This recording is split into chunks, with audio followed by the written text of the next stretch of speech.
ايه النتيجة دي يا زمالك؟ في ايه ده؟ ايه النتيجة دي؟ ايه ده؟ احنا قلنا قبل الماتش يا جدعان بلاش العادة بتاعتنا كزمالك، ان لما الاهلي يبقى واقع ان انت بدل ما تدوس عليه زي ما هو بيعمل معاك، ان انت تبقى طوق النجاة ليه وتقومه وتشممه بقى نفسه تاني ويبتدوا بقى يرجع الامل ليهم تاني. ما احنا قلنا بلاش العادة المنيلة اللي فينا دي كزملكاوية. لا بس ازاي الزمالك يتحرق لو ما كانش الاهلي واقع، ان هو يقع معاه او هو يقومه، يعني يقع معاك يقومك ويخليك تشم نفسك كده تاني مبسوط. طب كويس يا اهلي الحمد لله. ايه ده اللعيبه مالها؟ حسام عبد المجيد مالك يا حسام؟ مالك يا بابا؟ مالك يا حبيبي؟ احنا عارفين انت كويس وراجل وجدع وكل، بس في ايه يا بابا مالك؟ ده ضربة جزاء؟ طب بتديها له شوبير، بتديها له بيضه في ايديه ولا ايه؟ بنلعب صيادين السمك؟ انا مش عارفه.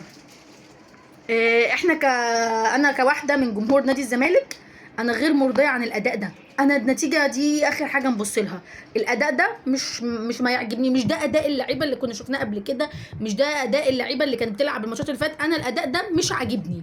النتيجه والحاجات دي ده بتاع ربنا. لعيبه الاهلي ضغطوا واحنا عارفين انهم يضغطوا واستغلوا فرص، الاذكياء استغلوا فرص وبنشاروا طبعا. يعني العاده برضو جرت العاده بتاعتك ان لعيبتك هي اللي بتسجل فيك الاهداف. بن شرقي لوحده 2، يعني هي دي ما هي عادتنا مش هنشتريها، ان لعيبتك هي اللي بتكسب المنافس، مش حاجه جديده علينا كزمالك.